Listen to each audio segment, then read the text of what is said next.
İran hökuməti bu yaxınlarda haqqı çatanlara cinsi dəyişdirmək əməliyyatının sığorta şirkətlərinin hesabına ediləcəyini elan edib.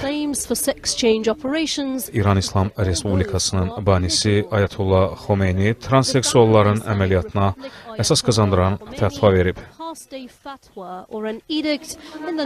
İndiyədək İranda bu cür əməliyyatların xərclərinin bir qismini hökumət qarşılayıb. Lakin bir çox İranlı xərclərin getdikcə artmasından şikayətlənib. Belləri məsələnin yalnız maliyyə dəyəri ilə məhdudlaşmadığını deyir. Onlara görə əməliyyat artan borclar və natamam vücudla başa çatır. Transseksualların yeni mütərəqqi imkanlara malik olduğuna baxmayaraq, konstitusiyada əks olunmuş şəriə qanunlarına görə geylər və biseksuallar ölüm cəzasına məhkum oluna bilər.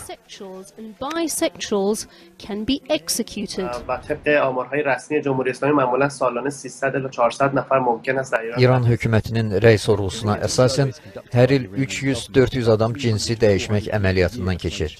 Lakin bunlardan çoxu transseksual deyil. 2004-cü ildə keçirdiyimiz rəy sorğusuna görə əməliyyat edənlərin 45%-i homoseksuallardır.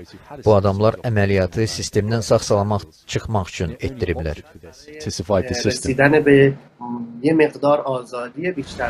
İran cinsin dəyişdirilməsi üzrə ən çox əməliyyat edilən ölkələrdən biridir.